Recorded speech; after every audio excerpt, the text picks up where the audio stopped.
Good evening, ladies and gentlemen. Thank you for making the time this evening.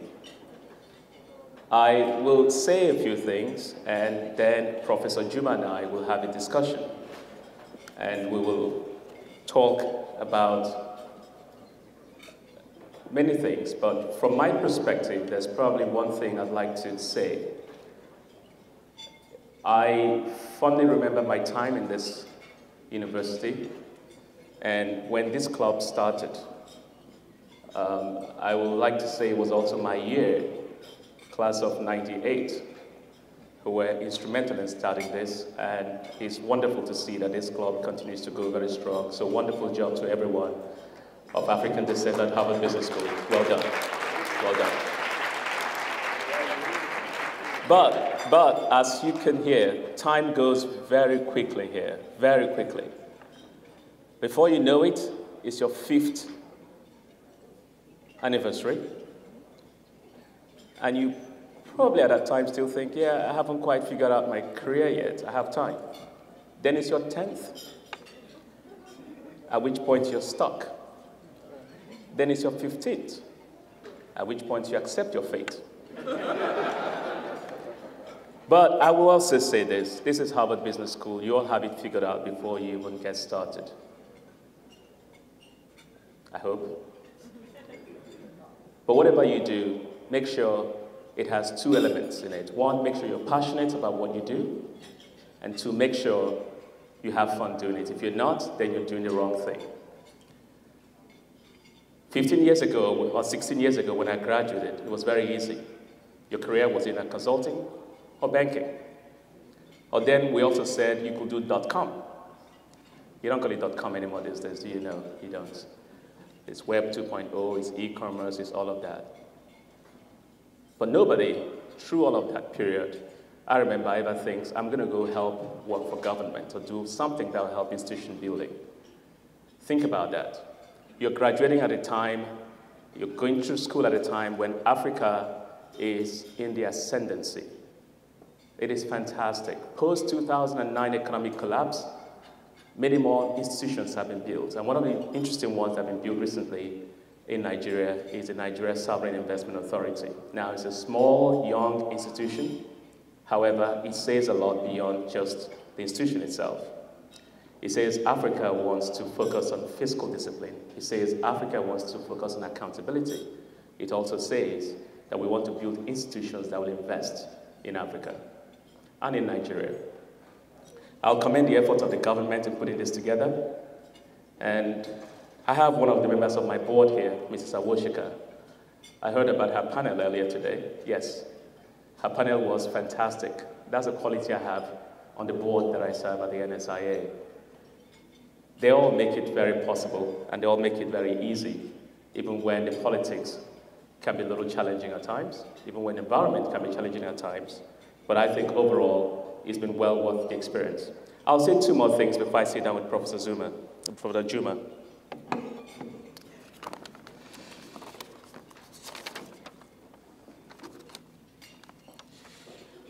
I'll say that building a new business for the government, we wanted to apply 2 things to our experience. We wanted to apply a private sector mentality to what was a publicly owned institution.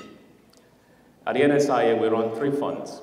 The first fund is a fund called the Stabilization Fund, which provides economic support in times of economic stress. The second fund is a fund called the Nigeria Infrastructure Fund. The Nigeria Infrastructure Fund is supposed to invest in infrastructure projects in Nigeria. And the third is a Future Generations Fund. The idea is to create a savings fund that will provide resources for future generations of Nigerians.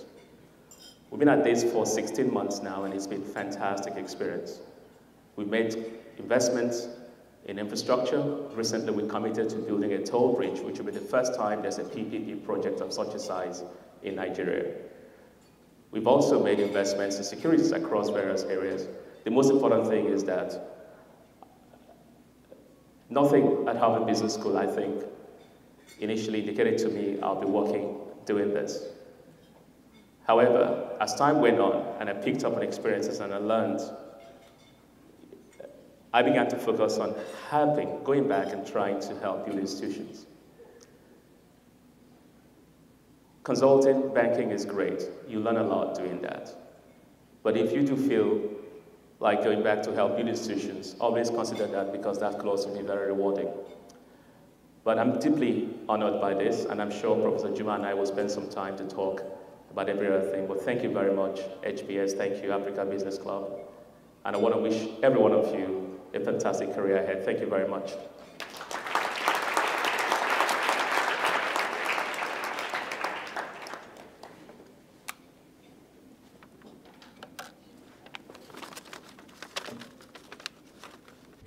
Thank you again for being here. Sure. I'll just pretend that nobody's watching us. This is probably the best way to do this. But I was curious. You started your career as an engineer and then transitioned to finance. Did your initial training as an engineer ever help you to go into finance? Was it a burden in your transition? Sure. Or you wish you never did engineering in the first place?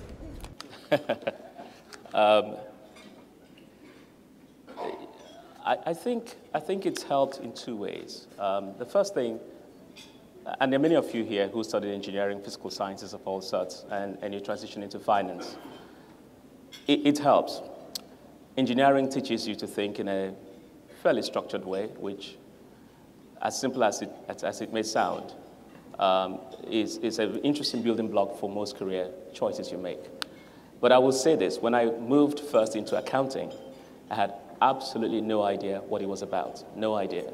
And sitting in the room is a friend of mine, Matthew Chuku, who was my first supervisor when I was transitioning from engineering to accounting. But he figured it out. And over time, that got me interested in furthering my career in finance. But I will say one thing. When I was studying engineering, my professor then always wondered why I was the one who cared about whether the plants were designed and made money. I studied chemical engineering. I was the one who figured out what it cost and how much, whether it was going to make money. And it was not particularly very interesting to do that. But so I think transitioning to finance was fairly easy. But there are many people here who've done that, physics, mathematics, and all that. So I don't think it's anything I'm saying here that's new to the crowd. But yes, it has helped. It has helped. Because whenever you face a new problem, whether it's building a new institution or advancing an existing institution, you go back to the first principles, and that kind of helps you advance it. You are working for a relatively new institution, Yes. A unique institution that the country hasn't had in the past. How do you respond to people who say there is really no need to create new institutions because you can always use existing ones? Oh, no, and there are others who say it takes so long for new institutions to have an impact. How long are people going to wait for the results? Sure. No, I think that's a very good question. First of all, I don't think we have built enough by way of institutions in Africa. We haven't. And I say this because the essence of starting a sovereign wealth fund goes at the heart of a key problem most commodity-rich countries face. One is, how do you prepare for when commodity prices decline? And two, on a realistic basis, how do you manage revenues that are higher than the budget? Do you keep it in account or do you manage it? So I think over time, if you go back through the history of Nigeria, there's been attempts at creating an institution like this.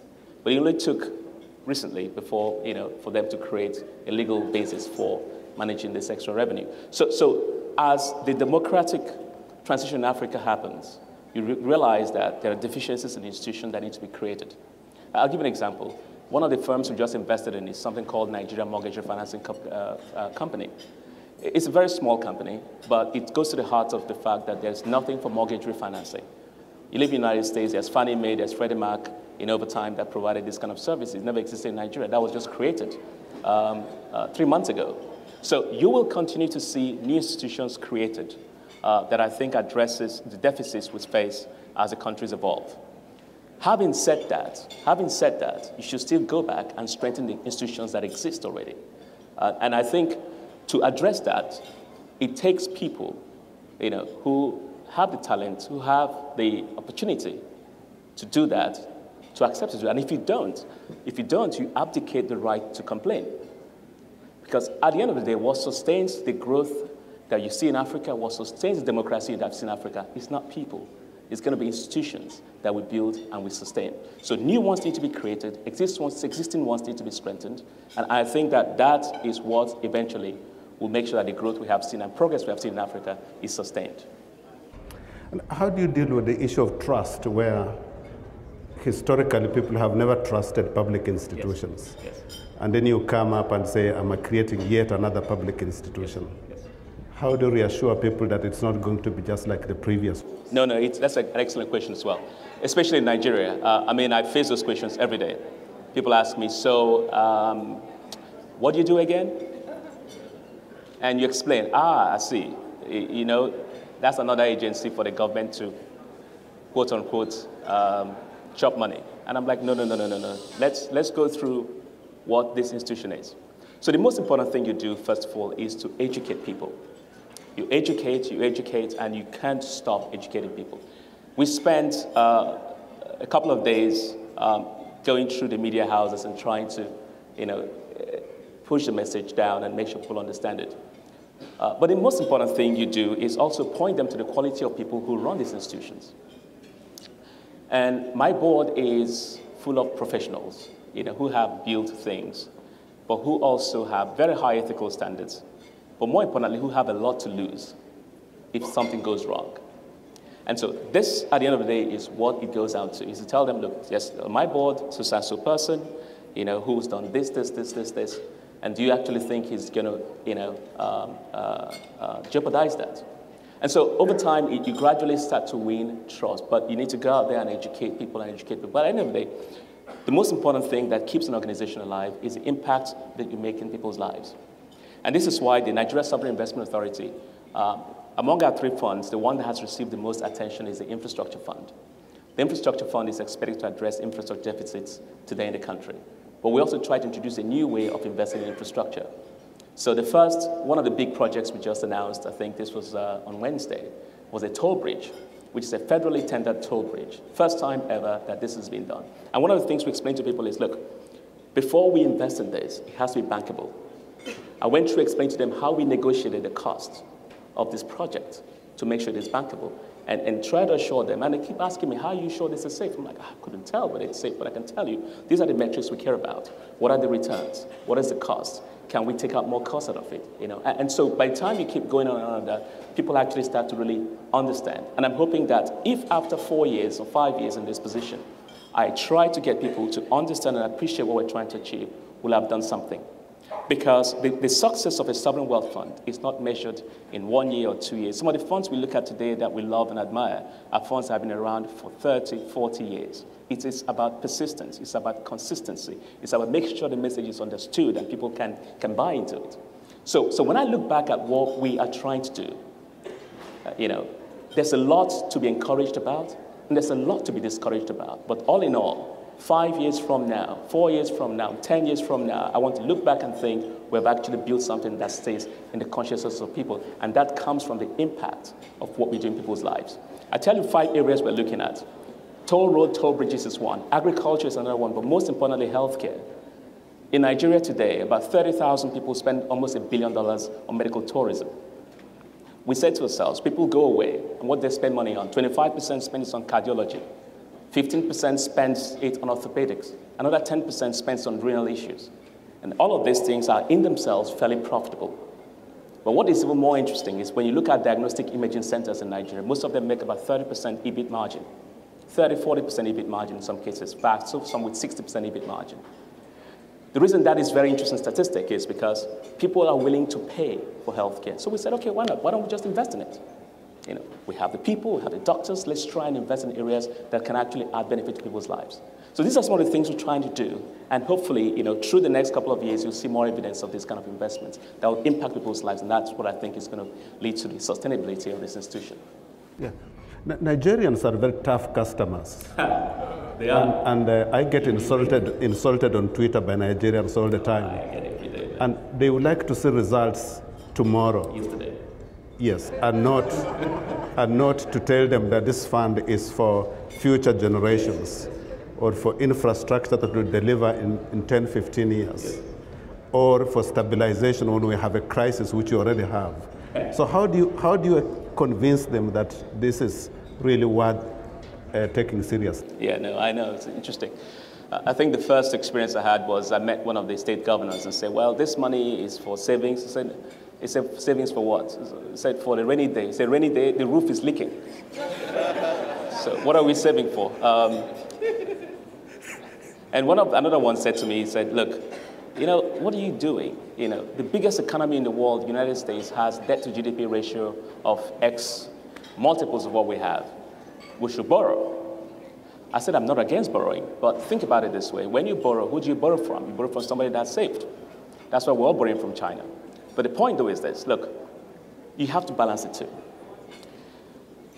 The key message for fiscal discipline, in my opinion, is the consistency and the discipline with which you save. You don't always lend money to the wealthiest person. You lend money to the person you think can repay you. And the person that can repay you is the person that consistently saves.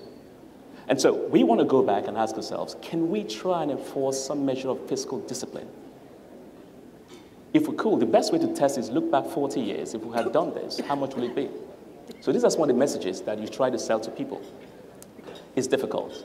In Nigeria, I have the advantage of having grown up in Nigeria. I have the advantage of having lived in every region of Nigeria. The north, the southwest, the south-south, the southeast. I've lived in every part of Nigeria, so I understand the psychology. But I also understand that, you know, this is not something you're going to win by rhetoric. This is something you're going to win by results. So I went into this job thinking to myself, you know what, you can say all you want. Just try and show something, do something with this job. But, you know, be sensitive to the people, but at the same time stay consistent, knowing that the measurement of this will be a couple of years out. So, yes, we deal with the criticism every day. I deal with it every day. But I also think that that is something I was prepared for coming into this, you know, knowing that I'll be measuring the results, you know, 1, 2, 3, 4, 5 years out, not like immediately upon arrival. My second last question has to do with the scale of operation, in that you really need to go beyond what resources that are available to government to leverage support from the private sector. Sure. How do you go about doing that? Sure. Okay. I think you come up to something very important. The public sector resources is not enough to address the infrastructure deficit that we face. I read some statistics that say Nigeria needs, just to come up to par, Nigeria needs $400 to $500 billion of spending on infrastructure, which is really challenging. I mean, you know, it's just, I don't know how much you know about Nigeria's economy, but we're talking about something in the order of 1.5 to 2 times GDP spend. So it's hard to get that from public resources. You couldn't. And so the challenge became, how do we attract private sector capital to help in building infrastructure in Nigeria or any other kind of investment? And so we pitched the NSIA as a conduit that will help bring that private sector resources. And so we started by reaching out to key companies that we want to partner with. So we signed a partnership with General Electric. We signed one with IFC. We signed a partnership with Africa Finance Corporation. And then we signed one with a big private equity house I wouldn't mention because we have a transaction in the works, and when we do, we'll announce it. And the idea was to try and leverage our capital to try and invest in the market. And we've had commitments. What is fascinating to me, and it's just probably one thing that was fascinating to me, and that's the fact that when we stood up and said, this is who we are, this is how we invest, this is the philosophy we're to subscribe to, can you come partner with us? We were overwhelmed by how many people showed up. We're lucky that, and you're lucky that you are getting interested in Africa at a time when everything is in place, the fundamentals are in place to make it happen. Nigeria has a housing deficit of 16 million houses, 16 million houses. If we want to address unemployment in Nigeria, housing has got to be one. It has to be one. Because you train somebody to be a plumber, right? You build a house to be a plumber. The guy becomes a plumber. He hands off a sign. If you need a plumber, call this number. That's employment. So we said to ourselves, we're going to address housing.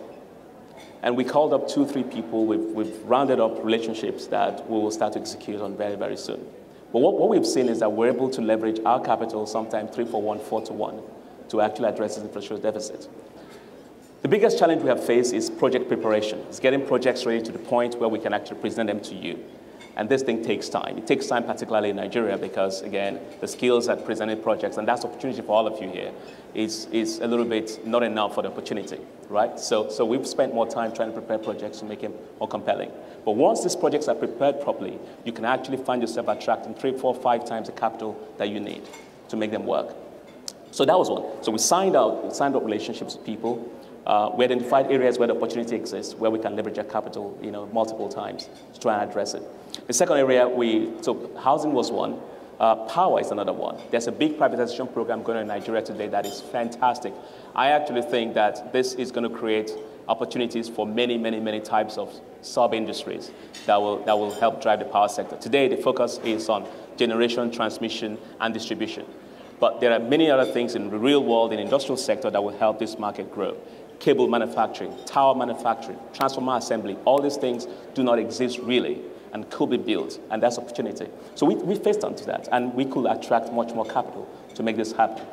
The third area that we've kind of focused on, and I'm talking about areas where we've been able to attract capital that will back us up, is agriculture. Now, I love the book you wrote about agriculture, and I think, it's still 1/3 of Nigeria's GDP, employs more people than any other sector, and yet not many things are said about agriculture. There's opportunity in agriculture that is beyond what you can imagine. Again, an area where we're able to attract more and more capital.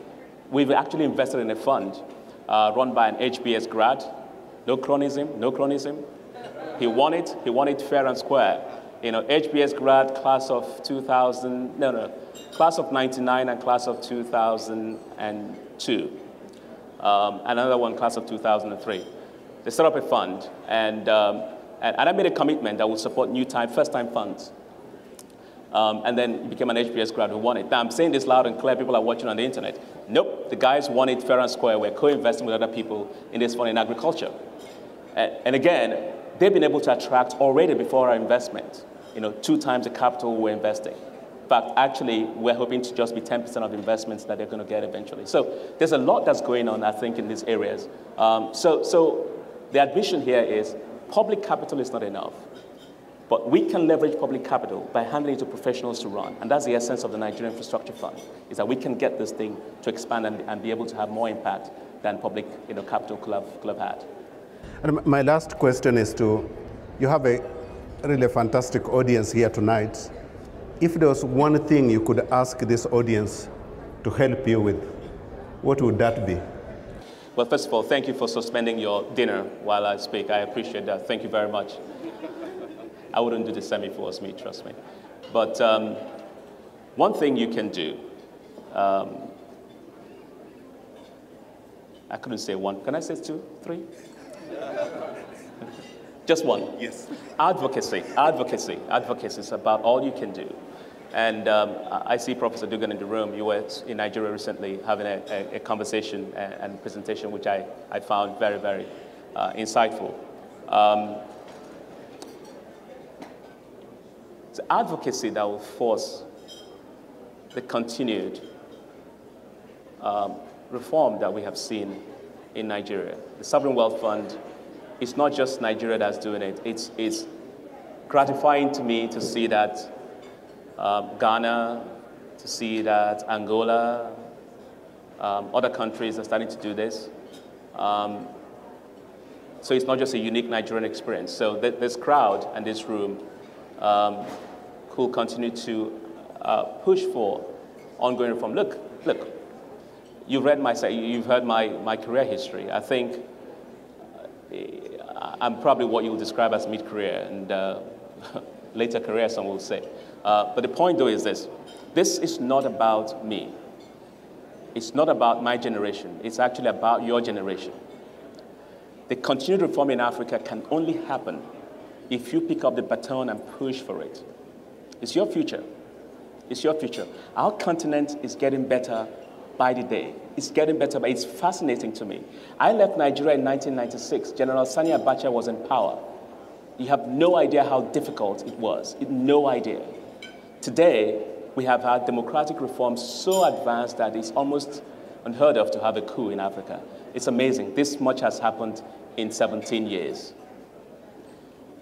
But we will not reap the benefits of this without continued advocacy for the institutions that will sustain this reform to be in place. That's probably the best you can do. And then come home and work in Africa. That's the next thing I think you can do as well for us. Yeah, I would. I want to ask you to do me a favor. Yes. And the favor is that I have written a 290-page letter to the President of Nigeria. And I would like you to deliver this letter on my behalf. And this is my letter to the President of Nigeria, but I don't need a reply. Yeah, okay. I wouldn't ask him for one. Okay. Thank you very much, Professor. Thank you very much. Thank you.